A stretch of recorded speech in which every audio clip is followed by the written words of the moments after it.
Bien, nos estamos encontrando otra vez con este tema de derecho sacramental. Estamos hablando ahora de la parte cuarta de este curso del sacramento de matrimonio. Soy el padre Javier Castrejón, estoy en la diócesis de Raleigh, sirviendo aquí, y mi especialidad es en derecho canónico. Por lo tanto, el tema que estamos tratando, que es el sacramento del matrimonio, es la cuestión jurídica, la cuestión legal, que ese es el tema que me corresponde porque es mi especialidad.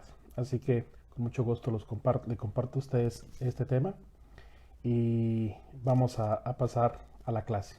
Al final, como siempre, voy a leer las preguntas que ustedes puedan ir escribiendo durante el chat, durante la clase y en el chat, perdón. Y con mucho gusto, si alguien tiene por ahí alguna pregunta, me puede mandar mensaje privado, igual le puedo contestar. Sí. Bien. En el nombre del Padre, y del Hijo, y del Espíritu Santo. Amén. Nos hemos quedado en el canon 1108, que es de la forma de celebrar el matrimonio, y les he dicho a ustedes que solamente el ordinario lugar, estamos hablando del obispo, estamos hablando del párroco, estamos hablando del vicario parroquial, que ya es delegado por parte del párroco o de parte del obispo. Un sacerdote extra o un diácono son los que deben asistir a un matrimonio, pero un sacerdote o un diácono, estos últimos dos que mencioné, tienen que estar delegados. Si no están delegados, aunque sean sacerdotes, incluso aunque sean de la misma diócesis, pero no está en esa parroquia, el matrimonio viene siendo inválido. Por eso dice, son válidos. Solamente son válidos aquellos matrimonios que son celebrados por, o sea, que son presididos por, ¿sí? Ante que son celebrados o que se contraen ante el ordinario lugar, el párroco, o un sacerdote o un diácono delegado. ¿Sí? Ahí está. El vicario parroquial también tendría que ser delegado por su párroco, y ya no ocuparía delegación para cada matrimonio, o por el obispo.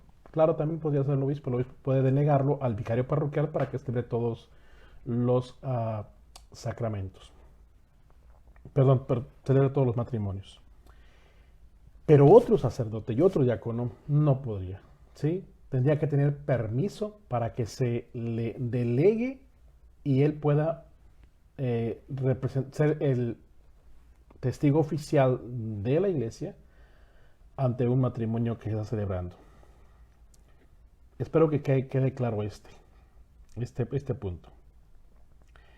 En el canon 1109 dice así: el ordinario del lugar y el párroco, a no ser que por sentencia o por decreto estuvieran excomulgados o en entredicho o suspendidos del oficio o declarados tales, en virtud del oficio, asisten válidamente en su territorio a los matrimonios no solo de los súbditos, sino también de los no súbditos, con tal de que uno de ellos sea de rito latino. Es decir, el obispo puede celebrar los matrimonios en su diócesis, obvio, ¿sí?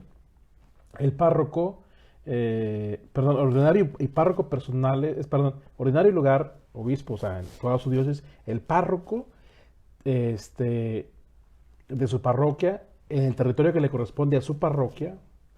En algunas partes, por ejemplo, en este país, no hay territorios tan marcados como en otros lugares. Aquí, por ejemplo, son los que están inscritos en cada parroquia. Si tú te vas y te inscribes en una parroquia, perteneces a esa parroquia. Aunque tú tengas un domicilio en otra diócesis, aunque tú tengas un domicilio en otra parroquia, pero si tú estás participando y estás inscrito en otra parroquia, a esa parroquia tú perteneces, ¿sí? Eso es lo que a veces acá se entiende rápido, por eso siempre se pide que se inscriban. Pero en otros lugares, eh, por pertenecer, por vivir en cierto territorio, de cierta dirección, ciertas calles, ciertos pueblos, cierto estado, estamos hablando de territorio. Entonces, dentro de ese territorio, son súbditos los que viven en esa parroquia, son súbditos de ese párroco. Es decir, súbditos me refiero a que pertenecen a esa parroquia. Dice también que celebra el matrimonio válido aunque sea uno de ellos, ya que sean dos para el matrimonio, uno de ellos tiene que ser de su parroquia.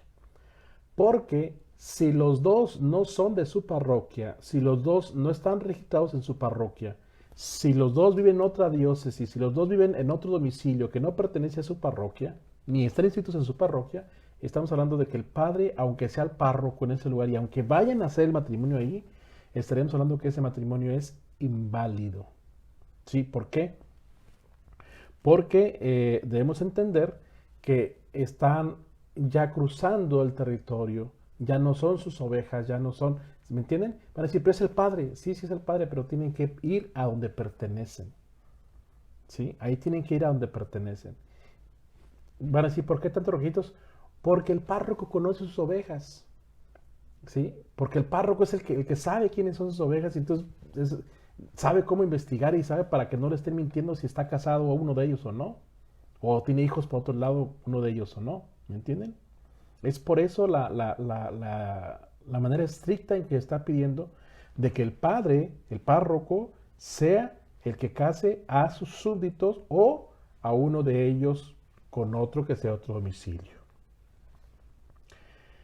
He ahí entonces cuando viene así la pregunta, por ejemplo, unos que se van de aquí, que se quieren casar en su país de origen o el origen de sus papás, y no vamos a casar allá en otro país, se hacen todos los trámites aquí porque pertenecen a esta parroquia de aquí, y se manda todo el papeleo, se manda a la parroquia a donde van a celebrar el matrimonio, para decirle al otro párroco, los conocemos, son de aquí, no tienen ningún problema, ya recibieron su formación, ya los inscribimos, ya están presentados, entonces su matrimonio está todo en orden, puede celebrar el matrimonio usted.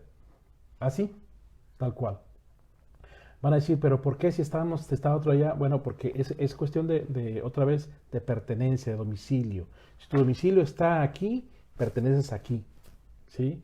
Si estás inscrito en esta parroquia, perteneces a esta parroquia, pero si no estás inscrito en esta parroquia, aquí no perteneces. Pero hay gente que no está inscrita en ninguna parroquia, y tampoco aparte no va, pero está viviendo dentro de un territorio. Bueno, pertenecería a ese territorio, esa parroquia.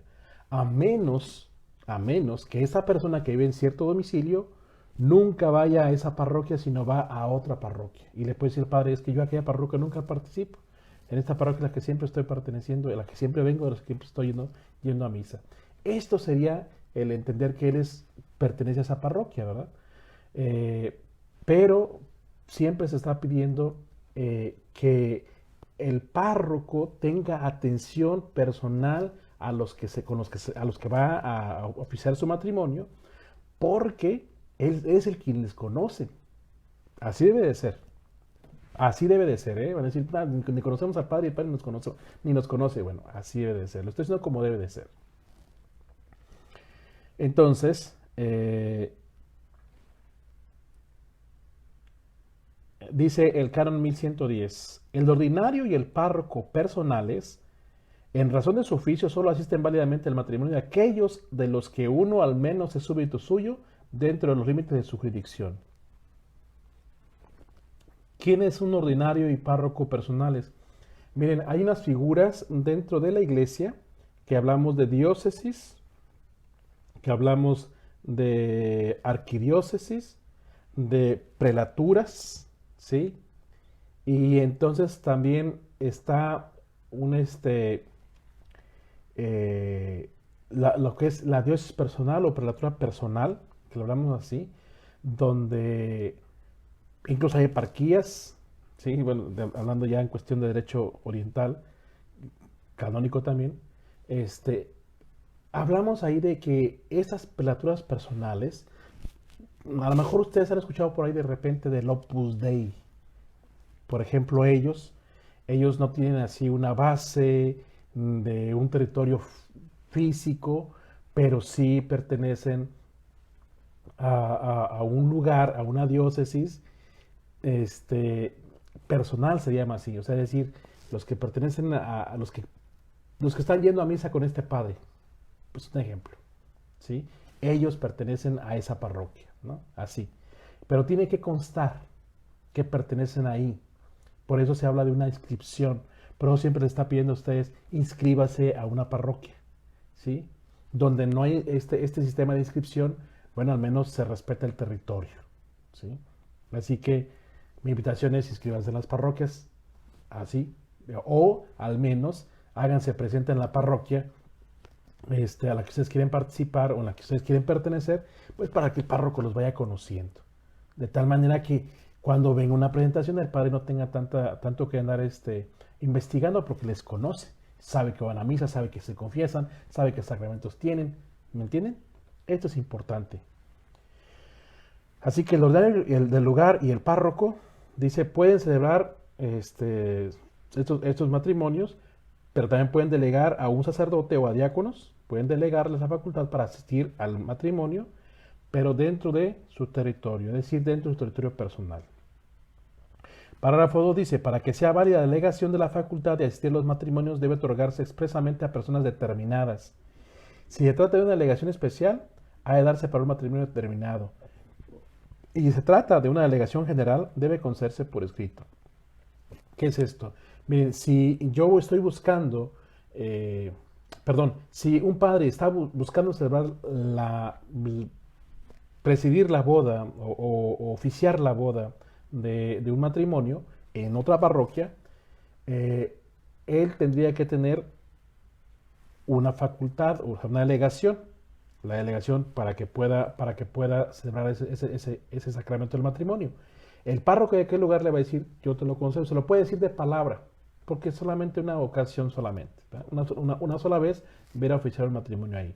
Con eso basta, te lo delego, no hay problema, y consta en el libro por escrito. En el libro del matrimonio donde dice celebrado por qué sacerdote o qué diácono y la firma del párroco, delegado por, ¿sí?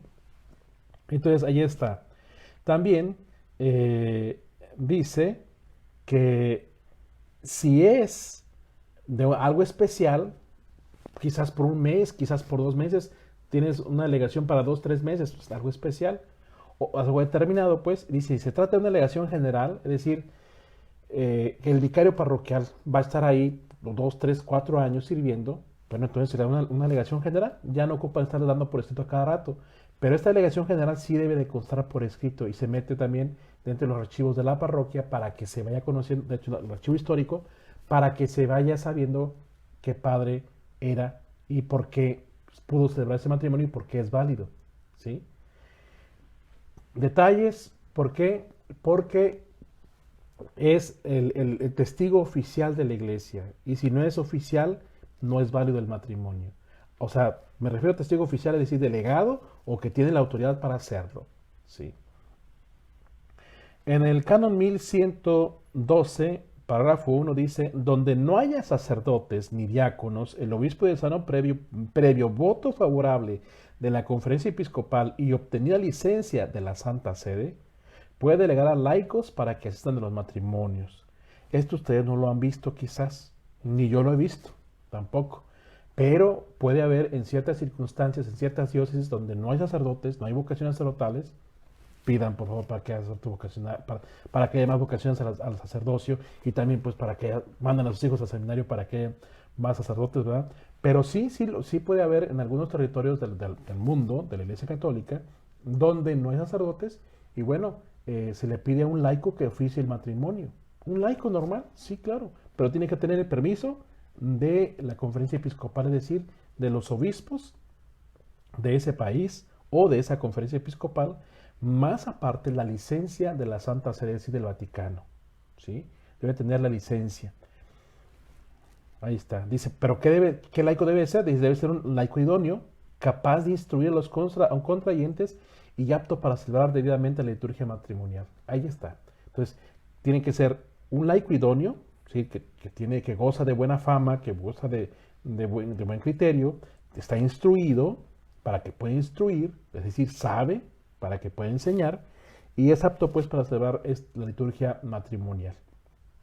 No sería misa, sería simplemente puro sacramento del matrimonio. Esto es en casos remotos, pero puede darse. Así que no les extrañe.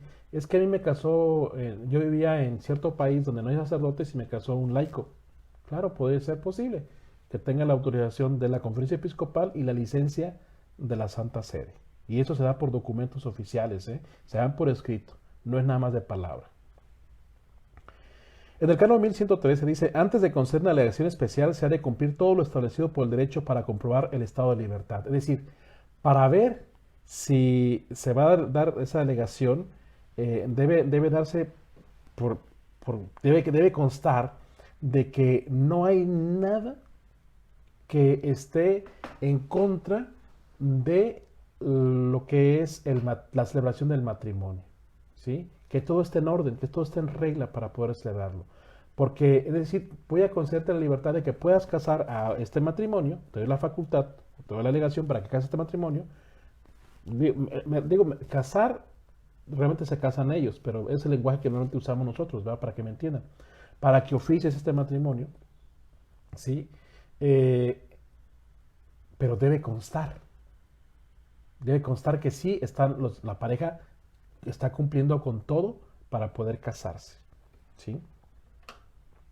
Bien, dice también el canon 1114, quien asiste al matrimonio actúa ilícitamente si no le consta el estado de libertad de los contrayentes a tenor del derecho.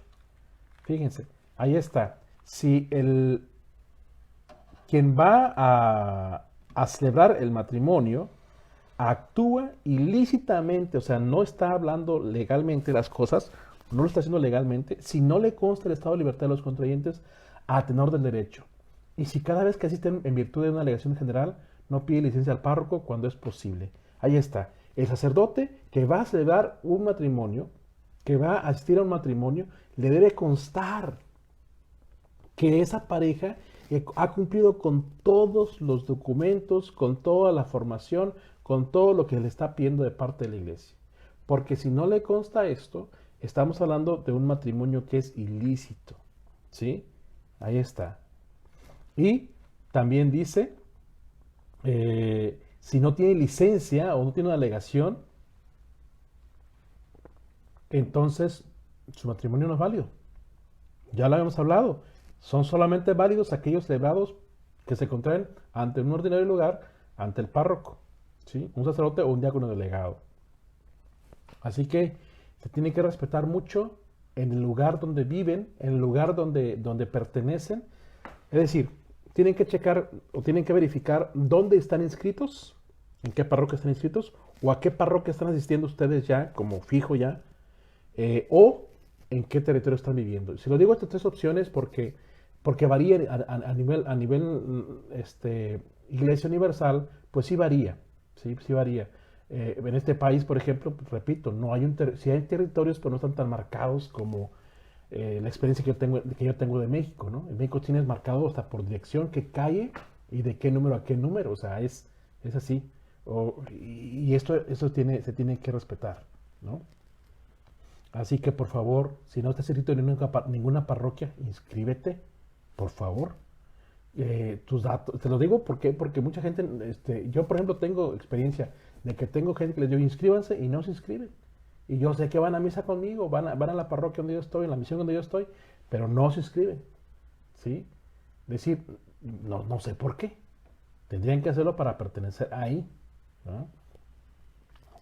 Bien, canon 1115.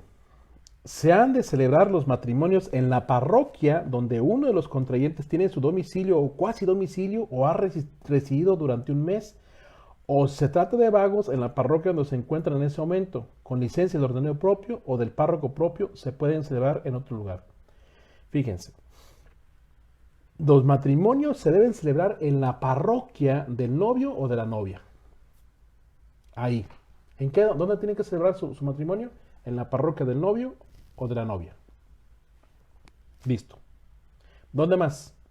Donde hayan vivido 6 meses en cuasi domicilio. 6 meses, nada más. Están viviendo ya 6 meses ahí. Ahí está. O al menos un mes. Que ha vivido durante un mes ahí. ¿Sí? O si se trata de vagos, estamos hablando de... Bueno, el cuasi domicilio es el domicilio que casi es su domicilio. Es decir, yo vivo aquí, en este lugar, en Pinehurst, pero también trabajo en Robbins. ¿Me entiendes? Entonces Robbins sería como mi cuasi domicilio y aquí sería mi domicilio. Es un ejemplo. Estoy aquí, pero también allá. Allá podré también podría pertenecer también allá, ¿me entienden? Es un ejemplo que estoy dando. Pero también el que haya vivido durante un mes en un lugar, ya con las ganas de quedarse y vivir en ese lugar, con la intención pues de quedarse en ese lugar, estamos hablando que ya está agarrando domicilio. También es, dice, se trata de vagos, y les había puesto a ustedes el ejemplo de las personas que trabajan en los circos, ¿sí? De atracciones de circo, ¿no? Entonces, ellos andan siempre viajando, entonces ellos no tienen domicilio fijo, ¿sí? Entonces, bueno, pues donde han estado pasando, y mientras tienen que tener ciertamente la licencia del ordinario del obispo, o sea, el obispo o del párroco, para, para poder hacer esto. Y además dice también, se ocupa que si se quieren celebrar en otro lugar, es que es padre, me quiero celebrar mi matrimonio, yo pertenezco aquí a esta parroquia, pero quiero celebrarlo en, en la playa. Bueno, pídanle permiso al obispo, si el obispo dice que sí, sí. Así, sí, así. Si el párroco, si el obispo da permiso de celebrar la misa de la boda en otro lugar fuera de la parroquia, si el obispo dice que sí, pues sí. ¿Quién tiene que pedir permiso? La pareja, claro está. Porque ellos son los que quieren casarse en otro lugar, ¿verdad? Sin embargo, el párroco puede hacer también la ayuda para decir, bueno, se quieren casar, ¿usted da permiso? Si usted da permiso, yo los caso, ¿no? Un ejemplo. 1116. Si no hay alguien que sea competente conforme al derecho para asistir al matrimonio, o no se puede acudir a él sin grave dificultad, quienes pretenden contraer el verdadero matrimonio pueden hacerlo válida y lícitamente, estando presentes solo los testigos. 1. En peligro de muerte. 2. Fuera de peligro de muerte, con tal de que se prevea prudentemente que esa situación va a prolongarse durante un mes. Fíjense, esto ustedes quizás no lo sabían, pero se pueden casar sin la presencia de un sacerdote, pero tiene que haber la presencia de 2 testigos. Y deben de tener muy claros los requisitos: estar bautizados, estar confirmados, tener la primera comunión, ¿sí? En la Iglesia Católica, que no tenga ningún impedimento en ninguno de los dos, y que cumplan la edad que está marcado, y ellos podrían contraer matrimonio. ¿Cuál es la condición? Que no haya un sacerdote cerca de ellos y que el sacerdote no los vaya a ver durante un mes o 2 meses, ¿sí? Que tarda mucho tiempo el sacerdote para visitarlos, y ellos se quieren casar. ¿Cómo podrían hacerlo? Bueno, podrían hacerlo así, ante 2 testigos, y decir el consentimiento mutuo. Yo, fulano de tal, te acepto a ti, fulano de tal, como mi esposo, y prometo serte fiel. Lo que es el consentimiento y los testigos tienen que poner atención de que están diciendo el consentimiento matrimonial tal cual está marcado por la iglesia. Así. Entonces, ¿cómo? ¿En peligro de muerte se pueden casar? Sí, sin necesidad del padre ahí. Sí, sí lo pueden hacer. O donde el padre no los va a ver durante un mes, ¿sí? Entonces, esto pasa en algunos lugares muy remotos donde no hay sacerdotes casi. ¿Puede suceder? Sí, sí puede suceder. Pero ahí está, Canon 1118, ¿sí? Ahí está. Perdón, Canon 1116, perdón. En el Canon 1117 dice: la forma arriba establecida se ha de observar si al menos uno de los contrayentes fue bautizado en la Iglesia Católica o recibido en ella, sin perjuicio de lo establecido en el Canon 1127, párrafo 2. Otra vez, para que este matrimonio sea válido donde no haya un sacerdote, uno al menos tiene que ser católico bautizado católico. Al menos uno. ¿Sí? Al menos uno. Canon 1118, párrafo 1 y párrafo 2 y 3. El matrimonio entre católicos o entre una parte católica y una parte bautizada no católica se debe celebrar en una iglesia parroquial. Con licencia del ordinario del lugar o del párroco, puede celebrarse en otra iglesia u oratorio. 2. El ordinario lugar puede permitir la celebración del matrimonio en otro lugar conveniente. 3. El matrimonio entre una parte católica y otra no bautizada podrá celebrarse en una iglesia o en otro lugar conveniente. Fíjense, entonces, ¿puede casarse un católico con alguien que no sea católico? Sí. ¿Sí? O puede casarse una parte católica con otra parte que ni siquiera está bautizada. Sí, sí se puede hacer. Se ocupa ciertamente, ya les he dicho a ustedes, el permiso, ¿sí? Y debe constar de que se ha afirmado de que la parte no católica va a permitir que la parte católica siga siendo católica y que nunca se lo va a prohibir. Y que los hijos nacidos de esa relación sean bautizados y sean formados en la fe católica. Tiene que firmarlo y si no lo cumple, bueno, entonces entramos en cuestiones legales y entonces ahí podemos entrar en problemas de validez del matrimonio. Así. Porque se defiende la fe católica. ¿Sí? Entonces, fuera del caso, Canon 1119, fuera del caso de necesidad, en la celebración del matrimonio, se deben observar los ritos prescritos en los libros litúrgicos, aprobados por la Iglesia o introducidos por costumbres legítimas. Es decir, se tiene que celebrar como marcan los libros litúrgicos, y estos libros litúrgicos ya están autorizados por la Santa Sede. Que se pueden inventar otro consentimiento, miren, quizás sí, pero no tiene que faltar el hecho de decir yo te acepto a ti como mi esposo o te acepto a ti como mi esposa. Esas palabras son fijas, tienen que quedar, ¿sí? Porque pueden escribir quizás sus votos dependiendo de las costumbres, pero costumbres legítimas de ese lugar, ¿sí?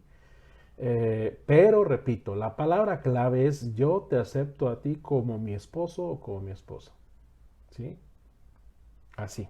Esa es la expresión del consentimiento. Bien. Entonces, ¿qué hay que inventar? ¿Para qué? Si los libros litúrgicos, por ejemplo, manejan tres formas o tres opciones, más la palabra de Dios, que son varias lecturas de la Biblia o de la Sagrada Escritura, donde pueden escoger las lecturas y listo, ¿no?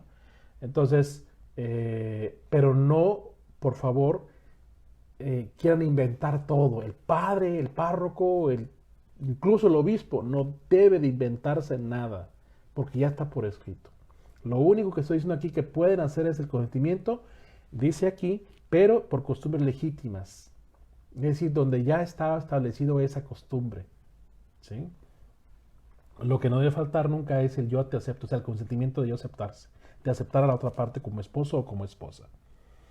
Canon 1120.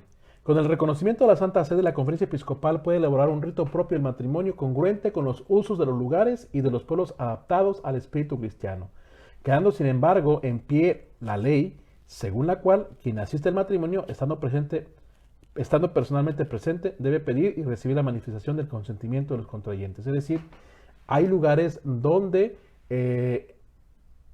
a veces el padre ni siquiera es necesario donde no toman en cuenta tanto que el sacerdote esté ahí, por la costumbre. Sin embargo, sí pide que haya algo oficial, y entonces va el padre a escuchar, ¿me entiendes? Y ustedes han visto en el matrimonio cristiano celebrado en la Iglesia Católica, cuando el padre simplemente está haciendo los que ellos hablen. Realmente ellos están hablando, la pareja está hablando, entre ellos están casándose, porque el padre no los casa, ellos son los que se casan, ¿sí? Por eso lo importante es que ellos estén presentes de dos testigos. También ciertamente el oficial de la iglesia, el testigo oficial de la iglesia. Pero digo, hay donde se respetan las costumbres, ¿verdad? Esto es muy difícil entre nosotros porque nosotros tenemos una costumbre muy común donde el padre sí tiene que estar en la iglesia, ¿verdad? Para celebrar el matrimonio. Canon 1121, párrafo 1. Dice, después de celebrarse el matrimonio, el párroco del lugar donde celebró a quien hace sus veces, aunque ninguno de ellos, o quien hace sus veces, o aunque ninguno de ellos hubiera sido el matrimonio, debe anotar cuanto antes en el registro matrimonial los nombres de los cónyuges, del asistente, de los testigos, del lugar y día de la celebración, según el modo prescrito por la Conferencia Episcopal o por el obispo diocesano. Es decir, se debe tener un libro parroquial de matrimonios en cada parroquia, en cada misión, para que se anote ahí el nombre de los que están casando, los cónyuges, el asistente oficial, o sea, el padre o el sacerdote o el obispo o el diácono, delegado, y los testigos que estuvieron en el matrimonio, más el lugar donde se casaron, el día en que se casaron, ¿sí? Es lo que tiene que anotarse en el libro, y a veces otras cosas más, dependiendo de la conferencia o dependiendo del obispo diocesano de ese lugar, qué datos quiere más para ponerlo en el libro de matrimonios. Pero tiene que hacerse inmediatamente, no dejarse pasar tiempo, inmediatamente tiene que hacerse. Párrafo 2. Dice, cuando se contrae el matrimonio, según lo previsto en el canon 1116, el sacerdote o el diácono, si estuvo presente en la celebración o en caso contrario los testigos, están obligados solidariamente con los contrayentes a comunicar cuanto antes al párroco o al dueño del lugar que se ha celebrado el matrimonio. Ahí está. Ya celebré, ya padre, ya celebré el matrimonio. ¿Sí? Fírmale. Porque tiene que constar la firma del celebrante. O en el certificado que se le da a los recién casados. Puede ser también una opción. Pero la firma de los testigos sí tiene que constar en el libro del matrimonio. ¿Sí? ¿Por qué? Bueno, ciertamente esto varía en cada diócesis. Pero ¿por qué lo digo? Porque debe constar, pues, de que estos se han casado, ¿sí? Y que hay testigos que firmaron sobre esto. Entonces, el padre, el que asiste, tiene que firmar, los padrinos que ustedes conocen como de velación, que realmente el título, ya les dije a ustedes, no son padrinos de velación, el título oficial son testigos del matrimonio, es el título de ellos. Sin embargo, ustedes le conocen como padrinos de velación. Bueno, pues ya se respeta, pero es realmente testigos, ¿sí?, del matrimonio. Entonces, ellos tienen que avisar, tiene que avisar el padre que celebró, que el asistente que celebró el matrimonio o que estuvo ahí para celebrar el matrimonio, pero también los testigos tenían que decir, por si el párroco del lugar no ha anotado en el libro del matrimonio que ese matrimonio ya se celebró. El párrafo 3 dice, por lo que se refiere al matrimonio contraído con dispensa de la forma canónica, el ordinario lugar que concedió la dispensa debe cuidar de que se note la dispensa y la celebración en el registro de matrimonios, tanto en la curia como de la parroquia propia de la parte católica, cuyo párroco realizó las investigaciones acerca del estado de libertad. El cónyuge católico está obligado a notificar cuanto antes al mismo ordinario y al párroco que se ha celebrado el matrimonio, haciendo constar también el lugar donde se han contraído y la forma pública que se ha observado. Entonces, dice, por lo que se refiere al matrimonio contraído con dispensa de la forma canónica, esto es decir, no estaban la pareja, no estaba el asistente o no estuvieron los testigos, o la pareja o algo ahí como un procurador, por ejemplo, te tiene que anotar la dispensa que se hizo en el libro, debe de constar, en el archivo del matrimonio tiene que constar, también en dónde se celebró, los datos de cómo se celebró, y también la forma pública que se ha observado, o sea, cómo se fue que se casaron, cuál fue la forma que se utilizó, si no se dijo el yo te acepto a ti como esposo y esposa, ¿me entiendes? Es decir, tiene que constar y tiene que explicarse por qué. ¿Por qué se pone tanto requisito en los matrimonios? Por tantas mentiras, por tantos abusos que hay de los matrimonios. Porque hoy en día pareciera que es un juego el matrimonio para muchos y pareciera que es solamente algo pasajero. Y no, el matrimonio es para toda la vida. Pero eso se está buscando que el matrimonio se cumplan con ciertas cosas y los que se van a casar realmente sepan el compromiso que se están aventando, la responsabilidad a la que están tomando, ¿sí? Y no nada más así, al ahí se va. ¿Sí? Por eso tantos requisitos. El canon 1122 dice, el matrimonio ha de notarse también en los registros de bautismos en los que está inscrito el bautismo de los cónyuges. Es decir, los que están casando, si están bautizados por la Iglesia Católica, uno de ellos, o los dos, se tiene que ir a escribir en el libro de bautismo de ellos, o de uno, o de los dos, donde ponga ahí dónde se casó, con quién se casó, cuándo se casó, ¿sí? Y que ya está casado, pues, ciertamente. Porque en el libro de bautismos, acuérdense que se nota todos los sacramentos que se van haciendo después de haber sido bautizados.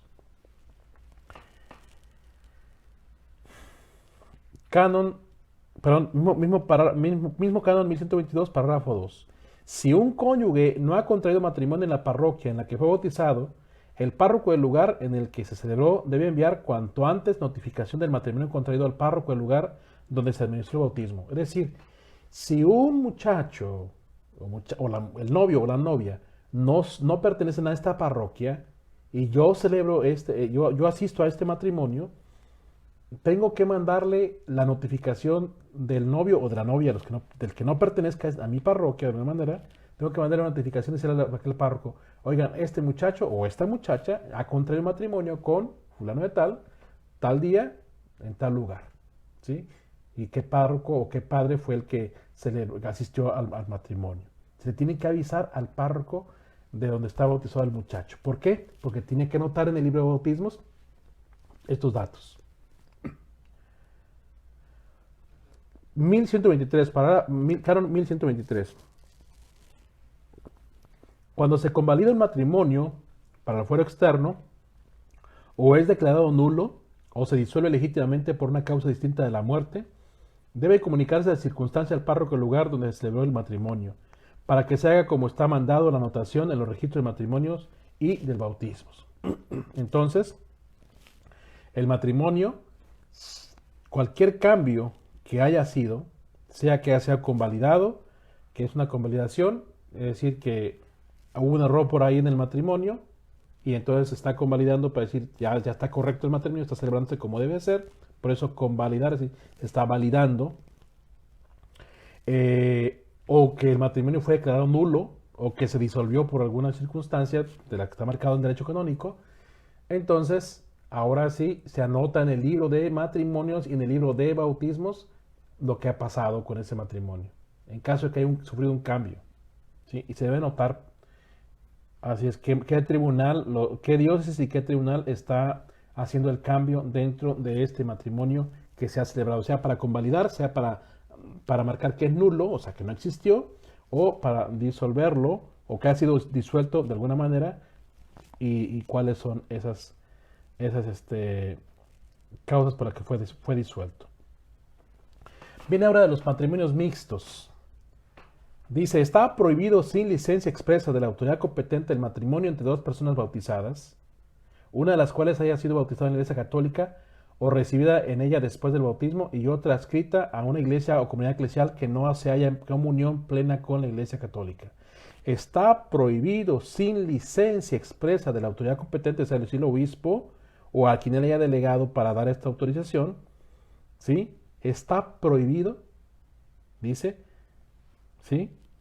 Entre dos personas bautizadas, una que es católica y la otra que no es católica, que no está en plena comunión con la Iglesia Católica, ¿sí? Así que no se puede celebrar este matrimonio si no hay licencia expresa por escrito, donde se da permiso de que ese matrimonio sea posible que se celebre, ¿sí? ¿Y quién da esa licencia? El obispo o a quien el obispo delegue para que dé esa licencia. Entonces, ¿alguien se puede casar con alguien que no sea católico?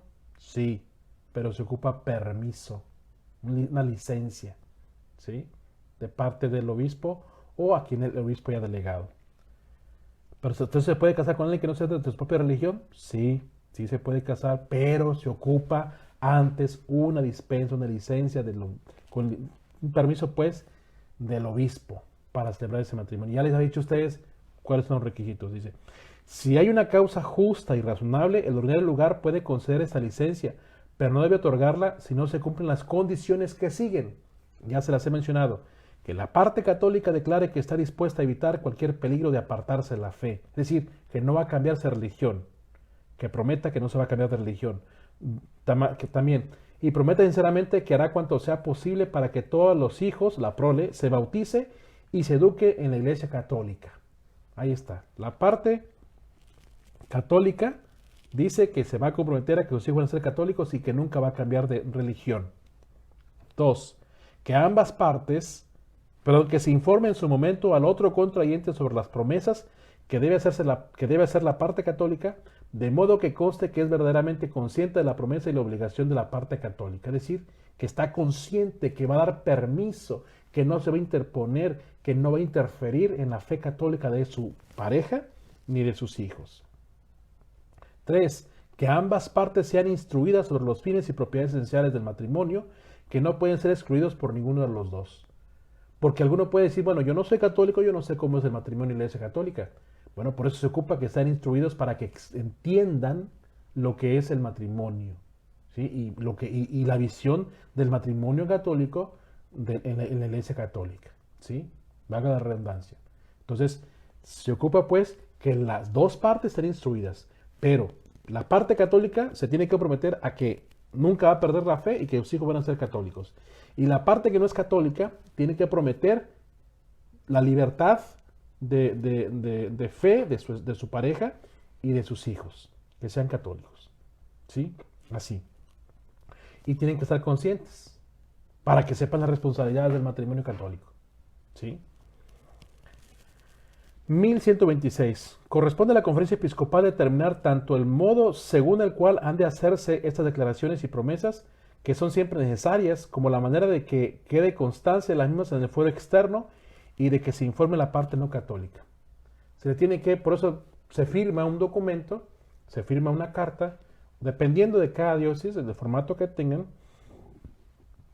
para que conste de que la parte católica va a ser católica y sus hijos van a ser católicos, y para que la parte no católica diga que sí acepta este compromiso, esta libertad de fe de su pareja y de sus hijos en la fe católica. Que no se van a oponer, que no van a estar en contra de la fe católica. ¿Sí? El canon 1127, parágrafo 1 dice: en cuanto a la forma que debe emplearse en el matrimonio mixto, se va a observar las prescripciones del canon 1108, pero si contrae matrimonio una parte católica con otra no católica de rito oriental, la forma canónica se requiere únicamente para la legitud, pero se requiere para la validez de la intervención de un ministro sagrado, observar las demás prescripciones del derecho. Es decir, acuérdense que hablamos de que nosotros somos del rito católico latino, ¿sí? O rito latino. También tenemos lo que es el rito oriental, que son también católicos, no ortodoxos, aunque en inglés es Eastern Church, no significa que son iglesias del este. La traducción es iglesias orientales, ¿sí? Católicas. Entonces, cuando hay esta mezcla entre un católico de rito latino y un católico de rito oriental, se tiene que prever exactamente qué rito se va a hacer. Y para eso tienen que hablar con su obispo para ver qué permisos que se van a estar dando, qué dispensas se van a estar dando. ¿Sí? Parágrafo 2 dice: si hay graves dificultades para observar la forma canónica, el ordinario lugar de la parte católica tiene derecho a dispensar de ella en cada caso, pero consultando el ordinario lugar en el que está celebrando el matrimonio y permaneciendo para la validez la exigencia de alguna forma pública de celebración. Compete a la conferencia episcopal establecer normas para que dicha dispensa se conceda con unidad de criterio. Cuando hay pues dificultad de criterios, por la cuestión de ritos, ¿no? Se tienen que poner de acuerdo los dos ordinarios lugares, cómo se va a celebrar eso, ¿no? 3. Se prohíbe que antes o después de la celebración canónica, tenor del parágrafo 1, haya otra celebración religiosa del mismo matrimonio para prestar o renovar el consentimiento matrimonial. Asimismo, no debe hacerse una ceremonia religiosa en la cual juntos el asistente católico y el ministro no católico, y realizado cada uno de ellos su propio rito, pidan el consentimiento de los contrayentes. Es decir, pues vamos a hacer primero aquí, nos casamos primero en tu religión y después nos casamos en tu religión. Es decir, ¿me entiendes? Primero nos casamos en mi religión y después nos casamos en tu religión. Eso no es posible en la Iglesia Católica. En la Iglesia Católica te vas a casar por la Iglesia Católica o te vas a casar en otra religión. ¿Sí? Y entonces, para que se prevea que se está cumpliendo la forma canónica, es ahí donde se tienen que poner de acuerdo el ordinario lugar y prever cómo se va a hacer para que valga la pena. Entonces ahí vienen las dispensas, ahí vienen lo que es la licencia del obispo para hacer ese matrimonio. Por eso digo que es algo, un rollo de repente difícil, y estamos hablando de los que son católicos como los que no son católicos, porque hay gente que dice, vamos a casar en mi iglesia primero y después en la iglesia de él. No se hace eso así en la iglesia católica, es solamente en una sola forma, y hay que ver cuál va a ser. ¿Sí? Canon 1128. Los ordinarios del lugar y los demás pastores de almas deben cuidar de que no falte al cónyuge católico y a los hijos nacidos del matrimonio mixto la asistencia espiritual para cumplir sus obligaciones y han de ayudar a los cónyuges a fomentar la unidad de su vida conyugal y familiar. ¿Por qué es esto? Miren, imagínense que una mujer católica se casa con un musulmán o con un judío o con otra religión, con un budista o con un hinduista.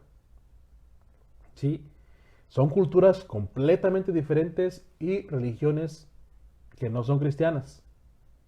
Religiones que no son cristianas. Y entonces, ¿que siguen un mismo Dios? Algunas sí, no todas. ¿Sí? Que quede claro. Los judíos, los musulmanes y los cristianos, sí, mismo Dios. El budismo no, ni el hinduismo, ni el shintoísmo, ni el taoísmo. Es diferente. Entonces, solamente los judíos, los musulmanes y los cristianos sí seguimos el mismo Dios, el mismo concepto de Dios lo tenemos. Sin embargo, para que se puedan casar con un musulmán o con un judío o con otras religiones, se debe instruir mucho a estas parejas porque está en riesgo la fe católica. Es muy claro que está en riesgo muy feo porque la cultura de ellos es un poco más fuerte y a veces, no quiero calificarlo así, pero es verdad, un poco machista, un poco, a veces mucho, pues un poco, donde que el marido es el que manda y que la mujer tiene que obedecer a lo que diga el marido. Y es ahí donde entran los conflictos de religión y es ahí donde entran los conflictos de educación de los hijos. Por eso se ha pedido que los que sean católicos pues tengan cuidado de, pues, especialmente las mujeres, porque los hombres normalmente pues si son católicos y se casan con una judía o se casan con una musulmana, bueno pues a lo mejor la cambian, ¿no? A lo mejor no. El hombre católico es un poco más, decir, bueno, a veces no se cambian, aunque hoy en día también fácilmente cambian de religión, pero no que las mujeres cambien fácilmente de religión, no estoy diciendo eso, estoy diciendo que la cultura y la religión de los musulmanes y los judíos es fuerte, ¿sí? Y entonces es el hombre el que manda y la mujer que obedece completamente, ¿sí? Y a veces no hay libertad de religión. A menos que sean musulmanes o judíos que no practiquen su religión. A menos que sea así. Pero imagínate que tu hija se case con un musulmán, donde el musulmán puede tener hasta 7 mujeres, bueno, las mujeres que pueda mantener. ¿Tu hija va a estar de acuerdo con eso? Pues por eso estamos hablando así como que es pensar, y es por eso se le pide, dice, a los ordinarios del lugar, dice, y los pastores de almas deben cuidar que no falte al cónyuge católico esta ayuda. ¿Sí? Esta ayuda de asistencia espiritual y fomentar, dice, las obligaciones de la convivencia conyugal y familiar. Porque si no van a sufrir muchísimo, de verdad. ¿Qué consejo daría yo? Mira, pues mejor no te caes con un musulmán y aunque dice las muchachas de ahora, lo digo en forma de chiste, ay, quisiera estar con un turco o con un musulmán, por la barba y no sé qué tantas cosas, ya saben ustedes, ¿verdad? Esas son cosas de que se escucha por ahí y quizás son hombres muy opuestos y bueno, dicen, ay, con él, pero no conviene. Si quieres seguir viviendo tu fe católica, no te conviene, porque va a ser un problema muy, muy fuerte. A menos que no te importe ser católico, a menos que no te importe tu fe en Dios. Diferente, ¿verdad? Pero bueno, ahí está. Pero se pide que los pastores o los párrocos estén buscando que esas parejas estén como más pegados a la iglesia y que les conste la formación de lo que es el matrimonio católico a esta pareja. ¿Sí? El canon 1129 dice, las prescripciones de los cánones 1127, que son las formas canónicas, y la 1128, que es decir, el buscar la formación para ellos, se aplica también a los matrimonios para los que obsta el impedimento de disparidad de cultos, del que trata el canon 1086. Entonces, ahí está. Es una cuestión muy, muy complicada quizás, pero pues para qué complicarse la vida cuando uno puede ser simple, ¿verdad? Aunque en el amor, ya saben, el amor a veces, dicen que es amor a veces, yo no sé si sea realmente amor, el que los botes de su realidad, porque se supone que el que se ama se respeta tal cual es, ¿sí? Y acepta tal cual es. No se quiere cambiar la persona, decir, me caso contigo, pero si cambias de religión. Me caso contigo, pero si renuncias a tu fe. Óyeme, eso no está bien. Eso ya no está permitido. Entonces, ¿qué está pasando ahí? ¿Sí? Porque además estamos hablando de un derecho universal. Y es un derecho universal el libre credo. Así que no tienen por qué obligarte a que seas católico, pero tampoco tienen que obligar a que dejes de ser católico. Tampoco. Y así otras religiones. Bien, pues ya están los últimos minutos de esta hora. Vamos a ver la próxima vez, que todavía faltan por ahí unos canales que ver de este tema, del hecho del sacramento matrimonial.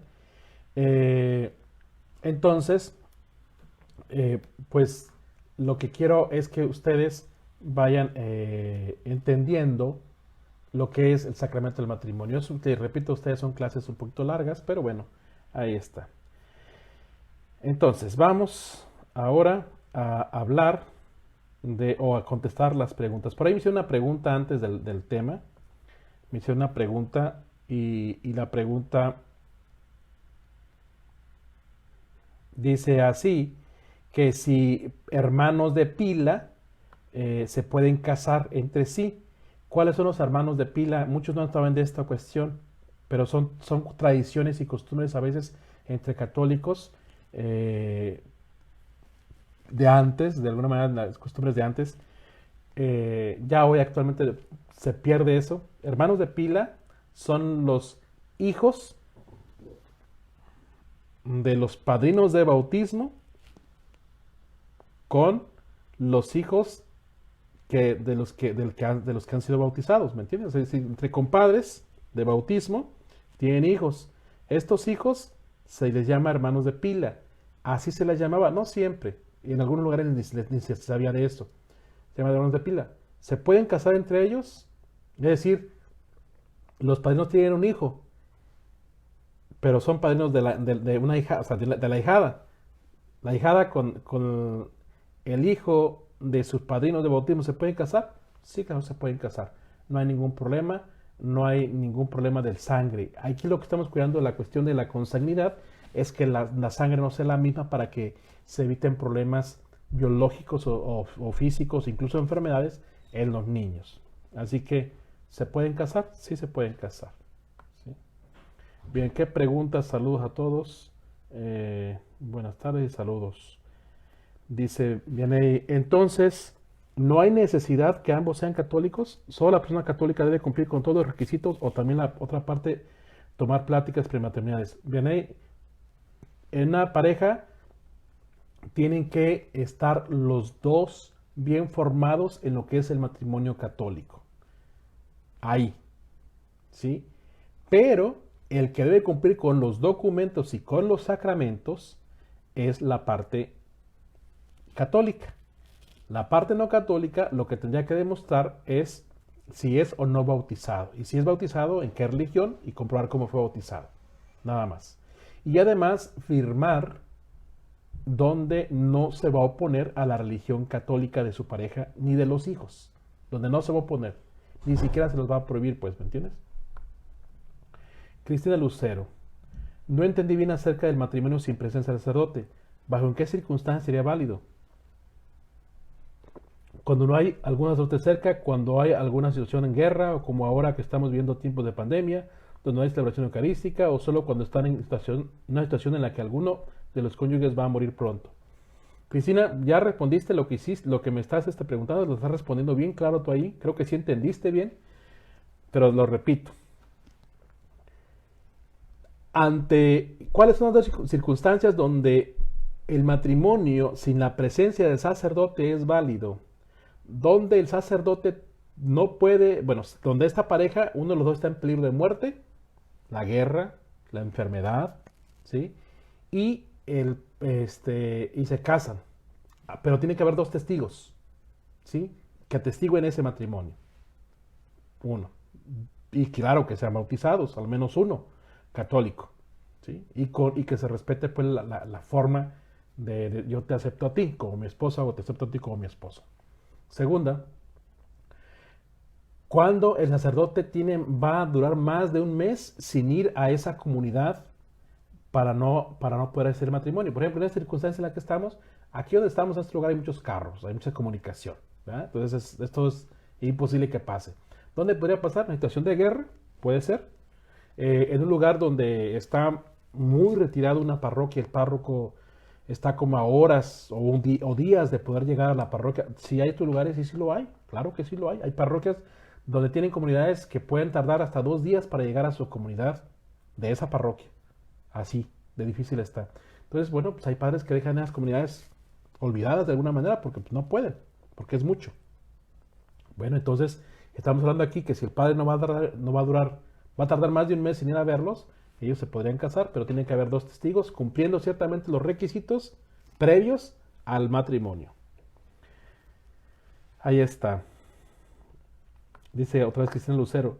Y si por alguna razón se celebrara el matrimonio católico y el de la otra religión, quedarían invalidado el matrimonio católico. A ver. Si por alguna razón se celebrara el matrimonio católico y el de la otra religión, ¿quedaría invalidado el matrimonio católico automáticamente? No entiendo aquí esta pregunta, Cristina Lucero, si me la puede explicar. A ver, espero entenderla. Dice aquí, ¿quedaría invalidado el matrimonio católico automáticamente? No, no es que quedaría invalidado, pero sí hay un problema ahí de que, ¿cuál fue el primero? ¿Me entiendes? ¿Cuál fue el primero? Y esos detallitos tendrían que comentársele al párroco de lo que se hizo para que se note en el libro. Por eso se habla de una formación previa. En la formación previa se supone que esto se les enseña donde no tienen que casarse en otra religión primero, sino tiene que ser una sola religión nada más. Tienen que preverse en cuál. ¿Sí? Espero haberte entendido y respondido, Cristina Lucero.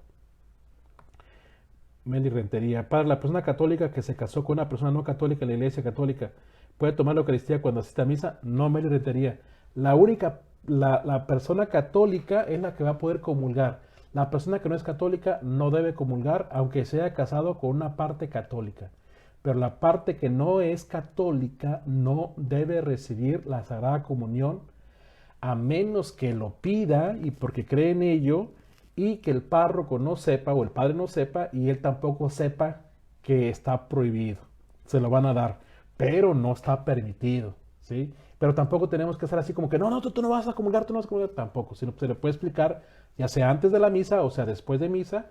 Por eso se habla de la formación pastoral del matrimonio, antes, porque todas estas cositas se le enseñan a la parte no católica, lo que no tiene que hacer nunca, ¿sí? Dice Vianney, adiós al sueño de casarme con alguien rico. Pues sí, ¿verdad? Y entonces, si no sé, Marlene Arroyo no entendía ahí la pregunta, no sé qué quiso decir. Bueno, este, pues son todas las preguntas que me hicieron hoy. Espero haber contestado las que me hicieron, que son las que sí vi. Y, repito, si por ahí no tiene preguntas aparte, me las puede mandar antes de la clase, después de la clase, o por chat aparte, ¿sí? Y entonces vamos a contestarlas dentro de la clase. Muy bien. Soy el padre Javier Castrejón. Estoy trabajando en esta diócesis de Raleigh, acá en Carolina del Norte, y tengo la especialidad en Derecho Canónico, por eso mis clases en Derecho Canónico, en la abundancia y de la cuestión de leyes. Digo, la abundancia me refiero en que estoy hablando de pura ley, claro, porque es mi especialidad, ¿sí? Bien, nos veríamos la próxima clase, el próximo martes, si Dios lo permite. Nos estaremos viendo aquí para ver lo que continúa. Que el Señor esté con ustedes. Y la bendición de Dios Todopoderoso, Padre, Hijo y Espíritu Santo descienda sobre ustedes y permanezca para siempre. Amén. Gracias por estar aquí. Compartan el video, por favor. Compártanlo, hagan share o compartir. O también por YouTube, después lo subo a la página de San Juan Diego. Para que se inscriban también. Inscríbanse en YouTube. De verdad, inscríbanse. Si tienen y pueden hacerlo, inscríbanse en YouTube. A la cuenta de San Juan Diego, Misión San Juan Diego. ¿Okay? Dios les bendiga.